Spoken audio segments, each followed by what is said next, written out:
আসসালামু আলাইকুম।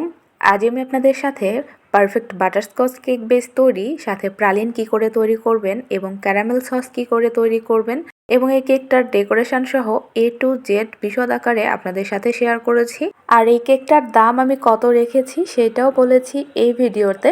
আশা করছি বরাবরের মতো ভিডিওটি আপনাদের অনেক বেশি উপকারে আসবে। তাহলে চলুন কথা না বাড়িয়ে পুরো রেসিপিটা দেখে নেওয়া যাক। প্রথমে বাটারস্কচ কেক বেসটা তৈরি করব, তার জন্য শুকনো উপকরণটা মেপে নিতে হবে। আর আমি এখানে 2 ডিমের কেক তৈরি করব, তার জন্য আমাদের ময়দা নিয়ে নিতে হবে হাফ কাপ পরিমাণ।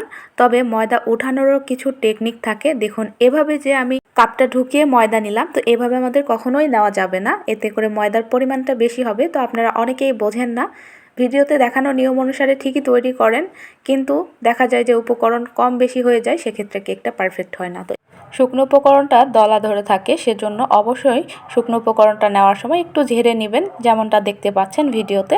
তো ভিডিওতে দেখানো নিয়ম অনুসারে ময়দাটা নিয়ে নেবেন।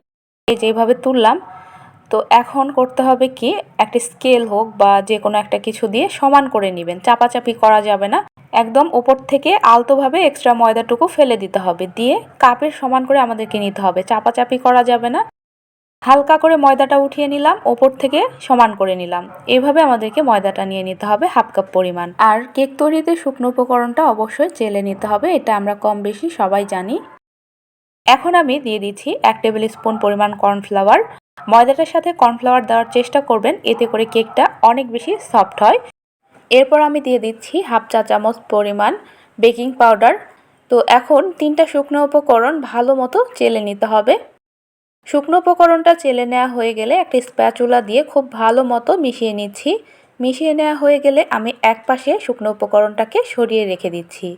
এদিকে একটা শুকনো বাটিতে রুমের স্বাভাবিক তাপমাত্রায় থাকা 2টো ডিম ভেঙে নিয়েছি। ফ্রিজের ডিম হলে অবশ্যই 1 ঘন্টা আগে বের করে রাখবেন। আমি ডিমের কুসুম এবং সাদা অংশটা আলাদা করে নিব। এখন বিটারের স্পিড 1-এ দিয়ে আমি ডিমের সাদা অংশটাকে বিট করে নিচ্ছি একটু ফেনা ফেনা হয়ে আসা পর্যন্ত। ডিমের সাদা অংশটা যখন একটু ফেনা ফেনা হয়ে আসবে, তখন আমি চিনি অ্যাড করে দিব। বাটারস্কচ কেকে সবসময় চেষ্টা করবেন চিনি একটু কম দিতে। তো আমি এখানে 1/3 কাপ পরিমাণ চিনি দিচ্ছি, তবে আপনারা 1/4 কাপ পরিমাণ চিনি এখানে দিয়ে নিতে পারেন। কাস্টমার ডিমান্ড অনুযায়ী চিনিটা আমি এরকমই দিয়েছি, অর্থাৎ একটু বেশি মিষ্টি খাই। তো 1/3 কাপ পরিমাণ চিনিটা একবারেই দিয়ে দিলাম, দিয়ে এখন বিট করব যতক্ষণ না চিনিটা পুরোপুরি মেল্ট হয়ে যাচ্ছে আর ডিমের সাদা অংশটা পারফেক্ট ফোমে পরিণত হচ্ছে। আর আরেকটা কথা বলি, বিটার দিয়ে যখন বিট করবেন, একটানা বিটার দিয়ে কাজ করবেন না, এতে করে বিটারটা গরম হয়ে যায়। বিটার দিয়ে 30 থেকে 40 সেকেন্ড পর পর বিট করে আবার থামবেন, এরকম থেমে থেমে কাজ করবেন, তাহলে বিটারের মোটরটা অনেক দিন ভালো থাকে। তো যাই হোক, আমার এখানে দেখতেই পাচ্ছেন ডিমের ফর্মটা একদম রেডি। এখানে একটা সংখ্যা লিখে নিয়েছি, দাগগুলো স্থায়ী এবং স্পষ্ট বোঝা যাচ্ছে, তখন বুঝে নিতে হবে বিট করে নেওয়া হয়ে গিয়েছে। এখন আমি ডিমের কুসুম দুটো দিয়ে দিলাম। এরপরে দিচ্ছি বাটারস্কচ ইমালশন। তো এই ইমালশনটা অবশ্যই দিতে হবে এই কেকটা তৈরি করার ক্ষেত্রে। তো আমি এখানে হাফ চা চামচ পরিমাণ বাটারস্কচ ইমালশনটা দিলাম। আর আপনারা লক্ষ্য করেছেন আমি কোনো তেল দেইনি। যে কোনো বেসিক স্পঞ্জ কেকে তেলটা টোটালি অপশনাল, এটা দিলেও হবে না দিলেও হবে, বাধ্যতামূলক না। কোথাও কোনো ধরাবাঁধা নিয়ম কেউ বলতে পারবে না যে তেল দেওয়ার কোনো ধরাবাঁধা নিয়ম আছে। কুসুম এবং ইমালশনটা দিয়ে আরও 10 সেকেন্ড আমি বিট করে নিয়েছি। বিটারটা দিয়ে এখন যে শুকনো উপকরণটা চেলে রেখেছিলাম ওইটা দিয়ে দিলাম।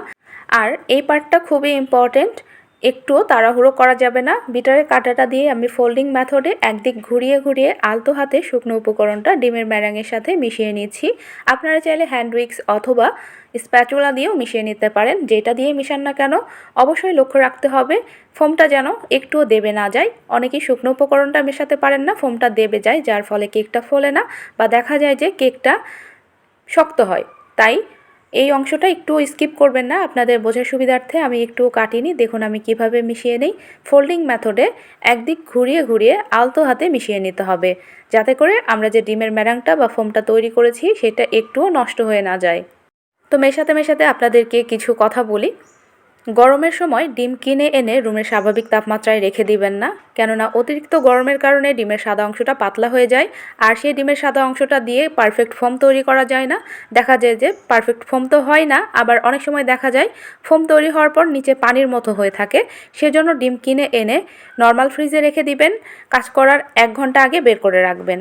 রুমের স্বাভাবিক তাপমাত্রায় 5 থেকে 6 দিন থাকলেই ডিমের সাদা অংশ পাতলা হয়ে যায়। তো শুধুমাত্র এটা প্রচণ্ড গরমের সময় হয়, শীতকালে এই সমস্যাটা হয় না, বা একটু ঠান্ডা ওয়েদারে এরকম সমস্যা হয় না। তো অবশ্যই আপনারা ডিম কিনে এনে ফ্রিজে রেখে দিবেন। তো কথা বলতে বলতে দেখুন আমার এখানে কিন্তু মিশিয়ে নেওয়া প্রায় কমপ্লিট। লাস্ট পর্যায়ে আমি একটু স্প্যাচুলা দিয়ে মিশিয়ে নেব, অর্থাৎ একটু চেক করে নিব নিচে কোনো শুকনো উপকরণ দলা পেকে আছে কিনা। সেটা যদি আমরা স্প্যাচুলা দিয়ে মিশিয়ে নেই তাহলে বুঝতে পারবো খুব সহজেই। এখন আমি স্প্যাচুলাটা দিয়ে একটু চেক করে নিচ্ছি। তো আমার এখানে মিশিয়ে নেওয়া কমপ্লিট। আপনারাও আমি যেভাবে দেখালাম ভিডিওতে দেখানো নিয়ম অনুসারে সবগুলো কাজ করবেন, তাহলে ইনশাল্লাহ পারফেক্ট কেক তৈরি করতে পারবেন। আমি আমার প্রত্যেকটা ভিডিওতে ডিটেলস আকারে যত ধরনের টিপস থাকে সবগুলোই বলে দেওয়ার চেষ্টা করি। হুবহু ফলো করবেন। একজনের সাথে আরেকজনের রেসিপি কখনোই মেলাতে যাবেন না, যার রেসিপি ফলো করবেন তারটা দেখেই শুধু বানাবেন। তো আমার এখানে মিশিয়ে নেওয়া কমপ্লিট। এখানে আমি 7 ইঞ্চি সাইজের একটা মোল্ড নিয়েছি। আমি একটু বড় মোল্ডেই বেক করব, কারণ কেকটাকে একটু ফ্ল্যাট করব। তো মোল্ডের নিচে শুধুমাত্র বেকিং পেপার বিছিয়ে দিয়েছি, কোনো রকম তেল দেইনি। চাইলে নিচে তেল দিতে পারেন, কিন্তু সাইডে তেল দেওয়া যাবে না, এতে করে কেকটা হওয়ার সময় সাইড থেকে চুপসে আসবে। তো সম্পূর্ণ ব্যাটারটা ঢেলে নেওয়া হয়ে গেলে একটা কাঠি দিয়ে ভালো মতো সমান করে নিচ্ছি বা ফ্ল্যাপ করে নিচ্ছি, এতে করে ভেতরে থাকা এয়ার বাবলসগুলো বের হয়ে যাবে আর কেকটা বেক হওয়ার পর একদম ওপর থেকে সমান থাকবে। আমি কেক ব্যাটার মেশানোর সময় ওভেনটাকে প্রিহিট করতে দিয়ে এসেছিলাম। এখন আমি প্রিহিটেড ওভেনে এই কেকটাকে বেক করে নিব। 170 ডিগ্রি তাপমাত্রায় আপ ডাউন হিট অন করে ওভেনটাকে প্রিহিট করে নিয়েছি এবং বেক করেও নিব 170 ডিগ্রি তাপমাত্রায় আপ ডাউন হিট অন করে কেকটাকে 30 থেকে 35 মিনিট মতো। তো আমার এই কেকটা হতে 30 মিনিট মতো সময় লেগেছে। ওভেনের তারতম্য ভেদে সময়টা কারো কম বা একটুখানি বেশি লাগতে পারে, তো আপনারা সেটা বুঝে শুনে দিয়ে নেবেন। আর স্পঞ্জ কেক ওভেনের নিচের তাকে রেখে বেক করে নিতে হয়, তো আপনারা এভাবে বেক করে নেবেন। আর আপনারা চুলায় কিভাবে তৈরি করবেন সেই ভিডিও আমার চ্যানেলে অনেকগুলো দেওয়া আছে, তার মধ্যে আমি একটা ভিডিও লিংক ডেসক্রিপশন বক্সে দিয়ে রাখবো, আপনারা সেইটা দেখে নিতে পারেন। তো কেকটা এদিকে বেক হতে থাক, আমি কেকটার জন্য প্রালিন তৈরি করে নিব। প্রালিন তৈরি করার জন্য অবশ্যই আমাদেরকে কাজু বাদামটাই ব্যবহার করতে হবে, তা না হলে পারফেক্ট যে টেস্ট সেটা আসবে না। তো এখানে আমি 30 গ্রাম পরিমাণ কাজু বাদাম নিয়ে নিয়েছি, অর্থাৎ 50 টাকার বাদাম আছে আমার এখানে। তো হালকা আছে বাদামটাকে একটু ব্রাউনিশ করে ভেজে নিতে হবে। ভেজে নিলে বাদামটা খেতে বেশি ভালো লাগে। তো খুব বেশি কড়া করে ফেলবেন না, হালকা একটু ব্রাউনিশ করে ভেজে নিতে হবে। তো আমার এখানে বাদামটা ভেজে নেওয়া হয়ে গিয়েছে, দেখতেই পাচ্ছেন হালকা একটু গোল্ডেন কালার চলে এসেছে। নামিয়ে নিলাম চুলা থেকে। তো এখন প্রালিনের জন্য ক্যারামেল তৈরি করে নিব। ক্যারামেল তৈরি করার জন্য এখানে আমি দিয়ে দিচ্ছি 1/4 কাপ পরিমাণ চিনি। আর আমি ক্যারামেলটা তৈরি করব শুধুমাত্র চিনি দিয়ে, এর সাথে কোনো রকম পানি দিচ্ছি না। একদম লো আঁচে আমি চিনিটাকে মেল্ট করে নিচ্ছি, আর নাড়াচাড়া করা যাবে না, একটু ছড়িয়ে দিলাম। তো এখন এভাবে রেখে দিব আঁচের উপরে। নাড়াচাড়া করলে দেখা যায় অনেক সময় চিনিটা দলা পেকে যায়, তো নাড়াচাড়া করা যাবে না। দেখুন কিভাবে সুন্দরভাবে এটা মেল্ট হয়ে যাচ্ছে। জোর আঁচে দেওয়া যাবে না, এতে করে পুড়ে যাবে। অল্প আঁচে আমাদেরকে এই ক্যারামেলটা তৈরি করে নিতে হবে। যখন দেখবেন যে একটু কালার আসতে লেগেছে তখন এভাবে নেড়ে দিবেন। আর অবশ্যই নাড়তে হবে তখন, তা না হলে দেখা যাবে কোনো দিকে একটু বেশি কালার চলে আসবে আর কোনো দিকে হালকাই থাকবে, তাই অবশ্যই নেড়ে চেড়ে নিতে হবে। তো আমার এখানে পারফেক্ট কালার চলে এসেছে। খুব বেশি গাঢ় কালার করা যাবে না, তাহলে খেতে তেতো লাগবে। তো আমার এখানে যেমনটা দেখতে পাচ্ছেন ঠিক এভাবে করে নেবেন। এখন আমি ভেজে রাখা বাদামগুলো দিয়ে দিলাম। বাদাম দেওয়ার পর একটুখানি নেড়ে চেড়ে নিচ্ছি। তারপরে এর সাথে দিয়ে দিব প্রায় 1 চা চামচ মতো বাটার। আর এখানে আমি আনসল্টেড বাটারটা ব্যবহার করেছি, আপনারা চাইলে সল্টেড বাটারটাও ব্যবহার করতে পারবেন। আর এখানে রুম টেম্পারেচারে থাকা বাটারটা আমাদেরকে ব্যবহার করতে হবে। ঠান্ডা বাটার দিলে দেখা যায় যে জমাট বেঁধে যায়, তাই চেষ্টা করবেন রুম টেম্পারেচারে থাকা বাটারটা দিয়ে নিতে। বাটারটা দিয়ে আরও একটুখানি জাল করে নিব। খুব বেশি জাল করা যাবে না, তাহলে চুলাতে এটা একদম দলা পেকে যাবে।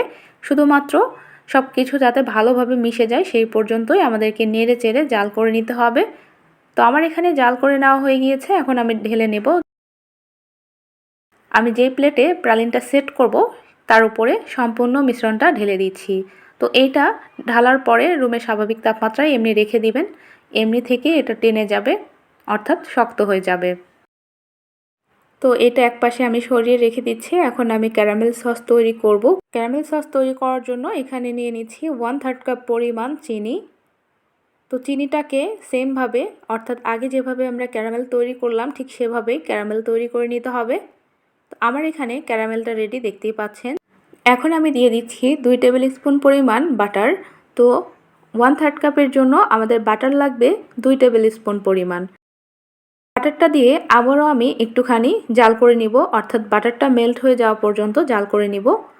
বাটারটা যখন এরকম মেল্ট হয়ে যাবে তখন আমাদেরকে দিয়ে নিতে হবে রুমের স্বাভাবিক তাপমাত্রায় থাকা হুইপড ক্রিম। হুইপড ক্রিমটা ঠান্ডা হলে হবে না, অবশ্যই রুম টেম্পারেচারে থাকায় আমাদেরকে নিতে হবে। তো 1/2 কাপ পরিমাণ হুইপ ক্রিম এখানে দিয়ে দিবেন। হুইপ ক্রিমটা দিয়ে জাল করে নিতে হবে যতক্ষণ না পারফেক্ট একটা ঘনত্বে চলে আসে। 2-2.5 মিনিট মতো জাল করলেই দেখবেন খুব সুন্দর মতো সস এখানে রেডি হয়ে যাবে। আর এই সসটাকে খুব বেশি ঘন করবেন না, কারণ ঠান্ডা হওয়ার পরে এটা এমনি থেকেই ঘন হয়ে যায়, তখন আবার এই সসটা দিয়ে কাজ করতে খুবই অসুবিধা হবে। আমার এখানে যেরকমটা দেখতে পাচ্ছেন আমি এরকম ঘনত্ব রেখে নামিয়ে ফেলবো, কেননা ঠান্ডা হয়ে যাওয়ার পর এটা আরও ঘন হয়ে যাবে। তো ফিরে আসছি আরও কিছুক্ষণ পর। কেকটা একদম ঠান্ডা হয়ে গিয়েছে, ওভেন থেকে আমি বের করে নেওয়াটা আর দেখাইনি। তো দেখুন মাশাআল্লাহ কেকটা কতটা পারফেক্টভাবে ফুলেছে। তো এখন আমি মেপে দেখাচ্ছি কেকটার ওজন ঠিক কতটুকু হয়েছে। আমি বোর্ডের ওজনটা আগে মাইনাস করে নিয়েছি, এখন কেকটা মেপে দেখাচ্ছি ওজন ঠিক কতটুকু হয়েছে। দেখতেই পাচ্ছেন কেকটার ওজন এখানে এসেছে 213 গ্রাম। এখন আমি কেকটা কেটে দেখাচ্ছি। তো কেকটাকে 2টা ভাগে ভাগ করব। 1 পাউন্ডের কেক সবসময় চেষ্টা করবেন 2টা ভাগে ভাগ করে নিতে, কেননা বেশি ভাগ করলে দেখা যাবে প্রতিটা লেয়ারে ক্রিম যাবে বা আদার্স যেসব যায় সেগুলো যাবে, সেক্ষেত্রে কেকের ওজনটা অনেক বেড়ে যাবে। পারফেক্ট নিয়ম হচ্ছে 2টা ভাগে ভাগ করতে হবে। তো যাই হোক মাশাআল্লাহ দেখতেই পাচ্ছেন কেকটা কতটা পারফেক্ট হয়েছে এখানে, আর আলহামদুলিল্লাহ অনেক বেশি সফট এবং স্পঞ্জি হয়েছে। তো আমার এখানে প্রালিনটাও একদম সেট হয়ে গিয়েছে। এখন আমি এটাকে মোল্ড থেকে সরিয়ে নিচ্ছি। আর এটা ইজিলি মোল্ড আউট হয়ে যায়, অর্থাৎ চাকু দিয়ে একটু ঘুচিয়ে নিলেই খুব সুন্দর মতো এটা খুলে আসে। আপনারা চাইলে বেকিং পেপারের উপরেও এটাকে দিয়ে দিতে পারতেন, তবে অত ঝামেলা করার দরকার নেই। এভাবে একটা প্লেটের উপরে দিবেন একটু তেল মাখিয়ে। আমি যদিও তেল মাখাইনি, যেহেতু এটাতে প্রায় কাজ করাই হয় সেজন্য অনেকটাই তেল তেলে। তো আমি দেখুন এখান থেকে প্রালিনটাকে উঠিয়ে নিচ্ছি কত সহজেই। এখন আমি এটাকে গুঁড়ো করে নিব। আর গুঁড়ো করার জন্য আপনারা ব্লেন্ডার ব্যবহার করতে পারেন, তবে আমি ব্লেন্ডারে গুঁড়ো করব না। একটা পাইপিং ব্যাগের ভেতরে করে রুটি বেলার যে বেলুনগুলো থাকে ওইটা দিয়ে আচ্ছা মতো কয়েকটা বাড়ি দিলেই এমনি থেকেই গুঁড়ো হয়ে যাবে। আর এটাকে খুব বেশি গুঁড়ো করব না, একটু হালকা আস্ত থাকবে আর গুঁড়ো গুঁড়ো থাকবে।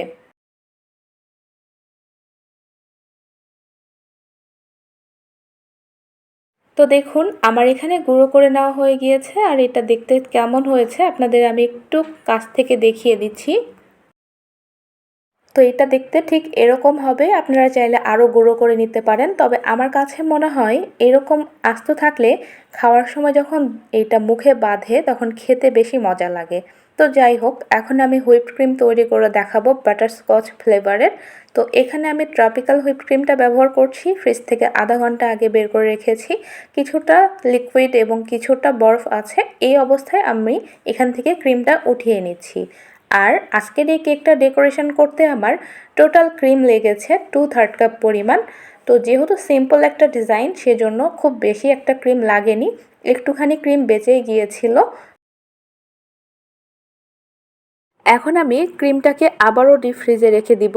আর এভাবে কন্টেইনারে করে রাখলে ক্রিমের ভেতরে বাতাস ঢোকার চান্স থাকে না, ক্রিমটা অনেক ভালো থাকে। তো এখন শুধুমাত্র ক্রিমটাকে বিট করে নিতে হবে, কোনো আইসিং সুগার বা কোনো কিছুই অ্যাড করতে হয় না ট্রপিক্যাল হুইপড ক্রিমে।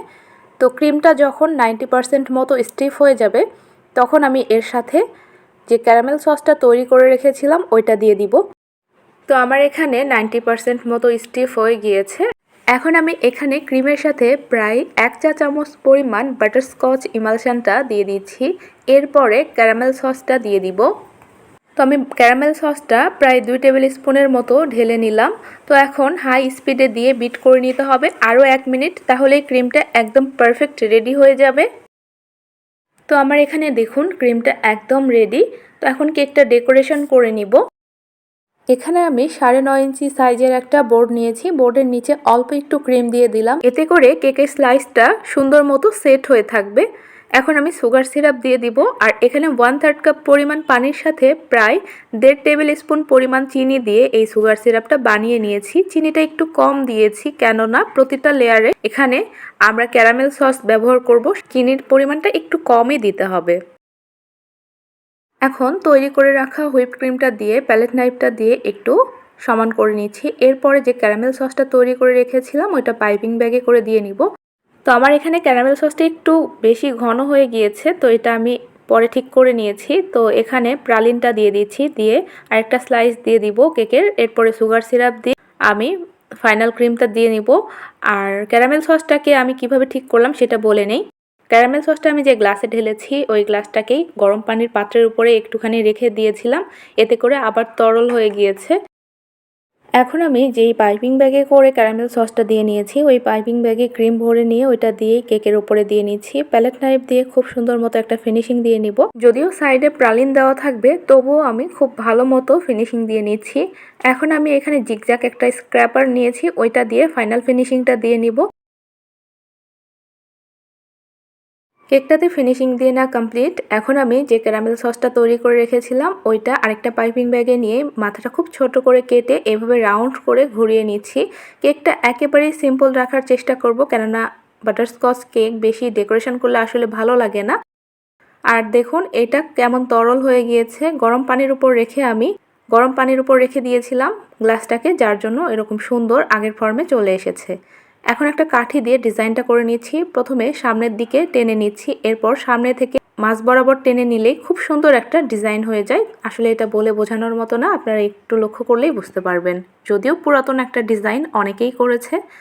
তো আমি কেকের উপরে কোনো ফুল দিব না, এই ডিজাইনটাই রাখবো। আর কেকের সাইডে আমি প্রালিনটা দিয়ে নিব। মাশাআল্লাহ, দেখতেই পাচ্ছেন ডিজাইনটা কত সুন্দর লাগছে। আমার কাছে এই ডিজাইনটা কেন জানি এত ভালো লাগে। তো আমার এখানে উপরের ডিজাইনটা কমপ্লিট। এখন আমি সাইড থেকে গুঁড়ো করে নেওয়া বাদামগুলো দিয়ে দিচ্ছি একটা ভিজিটিং কার্ডের মাধ্যমে।